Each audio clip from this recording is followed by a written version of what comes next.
Olá, meus amigos, que o meu Senhor e Deus abençoe a sua vida, a vida de cada um de vocês e, sobretudo, faça, no mínimo, com vocês, no mínimo, o que Ele tem feito por nós, pela nossa família. Eu quero isso para a sua vida. Eu quero que você tenha, no mínimo, aquilo que Deus nos tem dado. Agora, estamos estudando, na semana passada falamos dos sacrifícios, né? Hoje nós estamos falando dos votos. Nós falamos dos sacrifícios como eram antigamente e o que significam os sacrifícios.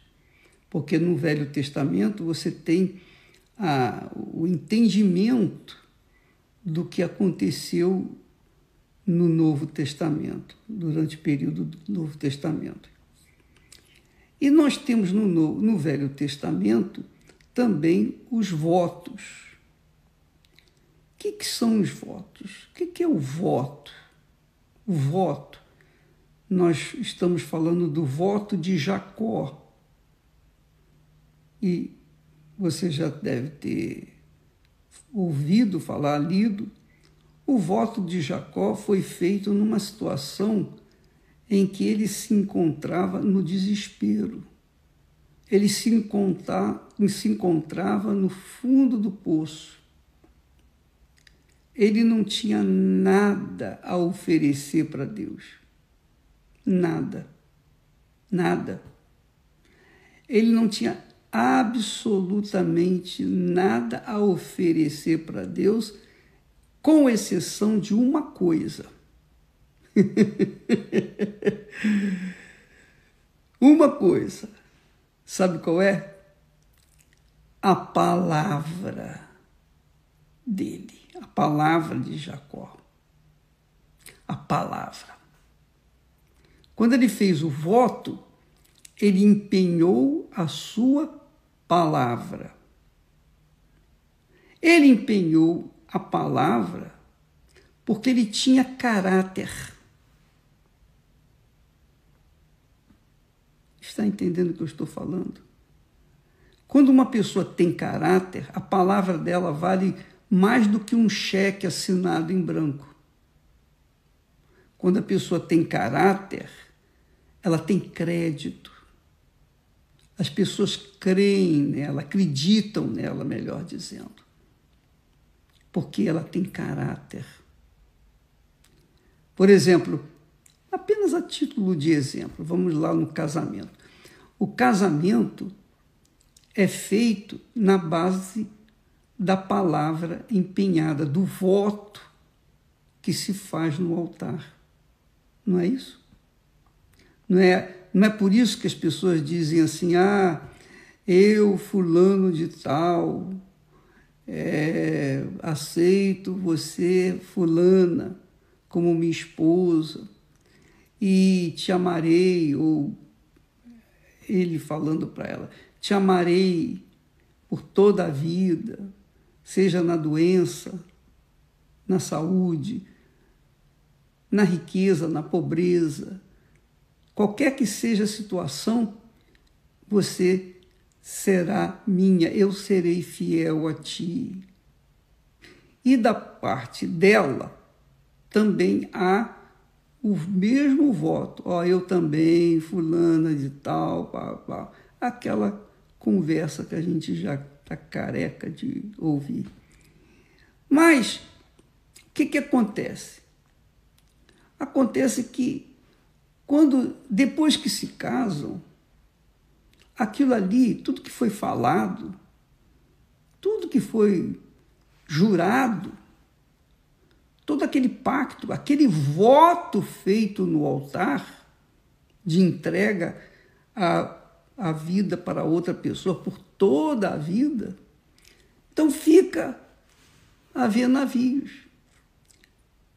Então a pessoa desfaz, às vezes, o casamento porque não honrou a sua palavra. Pode ser da parte dele, pode ser da parte dela, mas pode ser de ambas as partes. Não honraram a palavra. Houve traição, houve quebra do voto, quebra da promessa, porque voto é promessa. E promessa para Deus é dívida. Promessa para Deus é dívida. Então, um voto feito a Deus, Salomão diz lá em Eclesiastes, não te precipites a fazer voto ao Senhor, porque Deus não é homem para que se prometa e não se cumpra.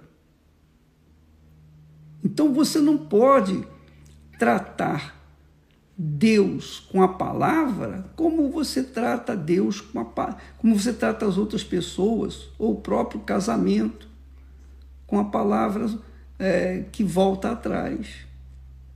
Tem que haver caráter, tem que haver verdade, tem que haver sinceridade. Portanto, amiga e amigo, um voto a Deus feito como o de Jacó, envolveu a sua palavra, só a sua palavra, mais nada. Porque ele estava no deserto.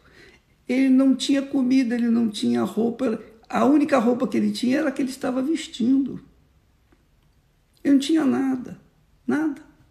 Estava assim, perdido, quer dizer, completamente nu, digamos assim.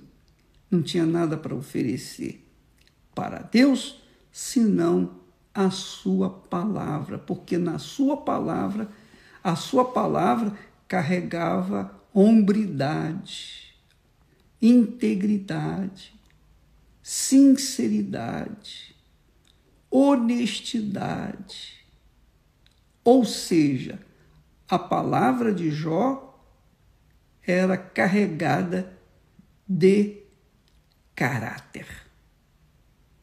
Imagine ele tendo visto Deus, tendo visto os anjos naquela escadaria, subindo e descendo, ele tendo tido aquela experiência gloriosa. Como que ele iria fazer um voto a Deus e pensar ou imaginar que pudesse descumpri-lo? Não havia essa chance. Então, quando nós tratamos de voto a Deus, o voto, a palavra de uma pessoa que tem caráter, vale mais do que qualquer dinheiro, qualquer oferta. Porque é a sua palavra, é a sua vida, é o seu caráter. É tudo que ela é, tudo que ela pretende ser, tudo que ela tem, tudo que ela pretende ser, ela coloca ali em palavras, fazendo um voto ao Senhor. Quando Deus chamou Isaías, Isaías disse: eis-me aqui, Senhor. Pronto, 100%, pronto. Faça de mim o que o Senhor quiser. Quer dizer, ele honrou a sua palavra, ele empenhou a sua palavra, melhor dizendo, para que Deus tomasse a vida dele segundo a vontade dele. Ora, voto, então, é uma promessa que se assume de forma voluntária, espontânea. Ninguém é obrigado a fazer voto. E você também não tem que ter alguma coisa, não tem que pegar um objeto, um dinheiro, um montante e colocar para fazer o voto com Deus. O voto, o seu voto para Deus, vale tudo que você tem, tudo que você é, tudo que você pretende ser ou ter. Porque Deus é palavra. Deus trabalha com a palavra. Você verifica que em João diz lá No princípio era o verbo. O verbo é a palavra. E o verbo estava com Deus e era Deus. Jesus era a palavra. Deus é palavra. Então, ele dá valor, o devido valor à palavra, porque ele é a palavra viva que se cumpre na vida daqueles que creem. Então, quando você participar, por exemplo, você quer participar do voto de Jacó, ou dessa campanha lá de Betel, casa de Deus, porta dos céus, você tem que estar, se você quer participar, você tem que estar absolutamente convicto do que você vai fazer. Ô bispo, aí vem aquela pergunta. Então, por exemplo, eu não sou dizimista, porque Jacó fez o voto de ser dizimista, de tudo que ele ganhasse, então ele daria os primeiros frutos, as primícias para Deus, devolveria para Deus. Eu não tenho dinheiro, eu não tenho nada para fazer. Pois bem, não importa. Você não precisa ficar olhando os outros fazerem isso, porque os outros são dizimistas. Nós levaremos os nomes dos dizimistas lá em Betel, na porta do céu, lá onde foi a visão que Jacó teve. Mas você diz, eu não tenho nada, bispo, eu estou aqui, eu não tenho um salário, eu não tenho dinheiro, eu não tenho nada. Eu estou numa situação igual a de Jacó, não tenho nada. Mas você tem a sua palavra. Você tem a sua palavra. A palavra sua para com Deus é extremamente importante. E ele, obviamente, vê a sua sinceridade. Ou não. Se você não for sincero, ele vai ver que você não é sincero. E, portanto, eu creio que ele não vai atender você. Mas se você for sincero, ele vai abrir as portas para você, então, poder cumprir a sua palavra, ou o seu voto, a sua promessa, a sua palavra. Porque Deus não quer que você fique envergonhada perante Ele. Ele não exige nada da gente. Ele não exige nada de você que você não possa fazer. Ele não exige nada de mim que eu não possa dar. Nada. Porque Deus não é maluco de exigir algo que eu não possa atender. Mas Ele exige que aquele que faz um voto para com Ele está comprometendo a sua própria vida, o seu caráter, o seu futuro, 100%. Ela está fazendo um voto de lealdade, de fidelidade para com Ele. Então, ele toma aquele voto como oferta viva.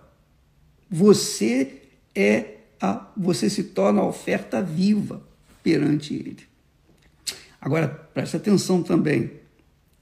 Ele vai te provar. Ele vai te atender. Você prometeu. Você fez um voto do tipo de Jacó.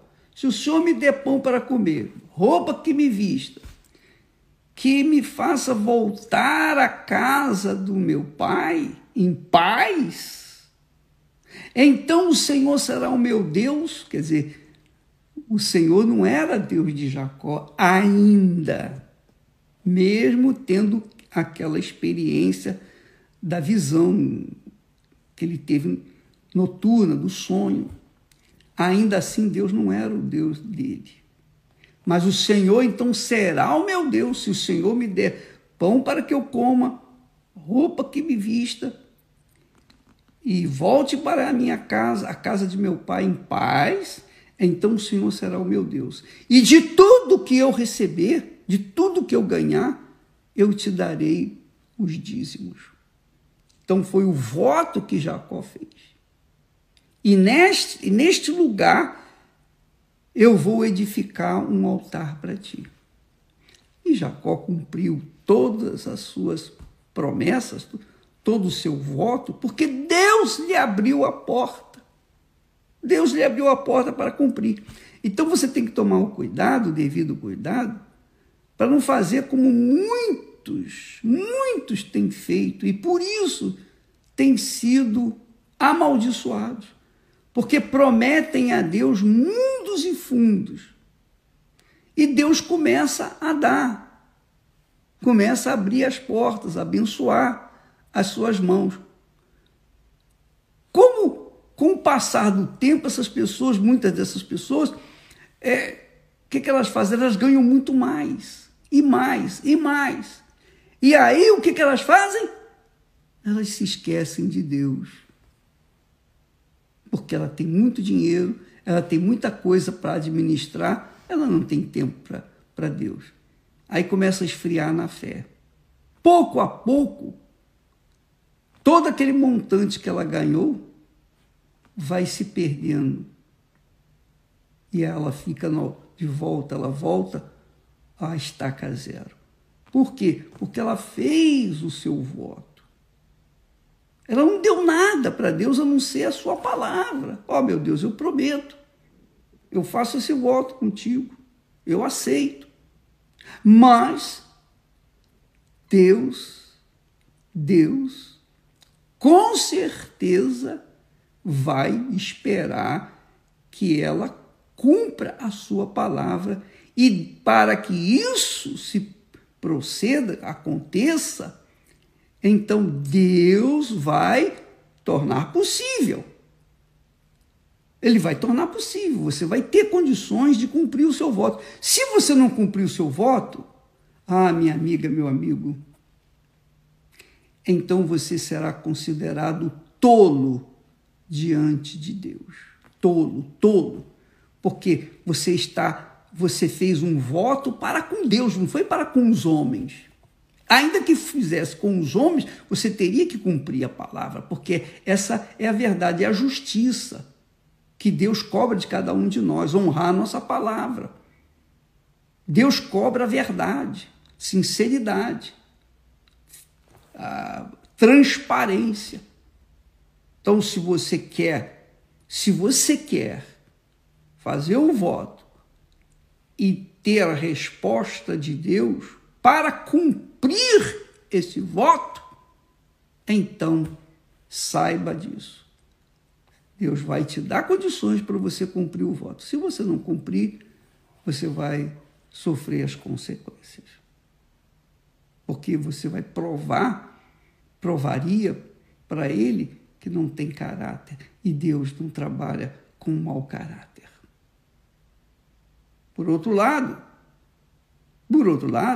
há pessoas que fazem a pergunta: mas, ô bispo, se eu quiser fazer um voto com Deus e começar a cumpri-lo já com o que eu tenho, aí são outros 500.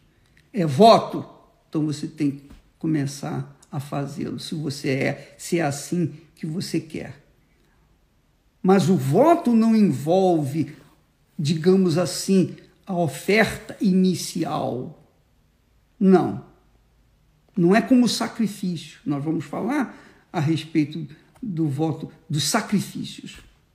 O voto é você empenhar a sua palavra. A sua palavra é a sua vida. Eu lembro que lá no livro de Juízes, fala sobre Jefté. Você já ouviu falar sobre Jefté? Jefté, ele era filho de uma prostituta. E como não havia ninguém valente, corajoso, como Jefté naquela época, para liderar a guerra contra os inimigos de Israel, O povo de Israel elegeu Jefité. Olha, se você nos der a vitória, você será o nosso rei. E deu a Jefité as condições. E Jefité também fez um voto a Deus. Ele disse: Senhor, eu vou lutar com esses inimigos. Se o Senhor me der a vitória, quando eu voltar à minha casa, a primeira pessoa que sair da minha casa para vir ao meu encontro, eu a oferecerei em sacrifício a ti. E sabe o que aconteceu? Quer dizer, ele fez um voto a Deus. Então Deus deu a vitória para ele. Aí depois veio a prova. A prova foi essa. Quando ele estava chegando à sua casa, a primeira pessoa que saiu da casa para ir ao seu encontro foi a sua filha. Aí ele sentiu a dor. Aí ele chorou. Aí ele gemeu. Eu vou ter que sacrificar minha filha. E sabe o que ele fez? Ele obedeceu. Ele obedeceu aquele voto que ele havia feito com Deus. Então, amiga e amigo, para você fazer o voto, você não precisa ter nada, dinheiro nenhum, nada, bem nenhum. Apenas a palavra, caráter. Certeza, você tem que ter certeza de que vai cumpri-lo. Ainda, repito, ainda que você não tenha nada, mas você envolve a sua palavra, você fala, você confessa, você diz: ó Deus, eu faço essa promessa a ti. Então, você vai ter condições de cumprir a sua promessa ou cumprir o seu voto, porque voto é promessa e promessa é dívida. Para Deus é dívida, mas Ele vai te dar condições de você cumprir a sua promessa e pagar a sua dívida. Não é como os homens. Entendeu, minha amiga, meu amigo? Tá difícil de compreender essa situação do que significa o voto? Então, o voto, qualquer um pode fazer, com ou sem oferta, não importa. O voto exige palavra empenhada e com sincero e ardente desejo ou decisão de cumpri-la tão pronto ela esteja em condições. E Deus vai dar essas condições para você cumprir o seu voto para com Ele. Tá bom? Deus abençoe a todos vocês e eu espero que essa palavra venha despertar em você uma fé sólida, uma fé inteligente, uma fé que pensa, uma fé pautada na palavra de Deus. A fé inteligente, racional, sobrenatural, que nos faz alcançar o reino dos céus. Deus abençoe em nome do Senhor Jesus. Amém.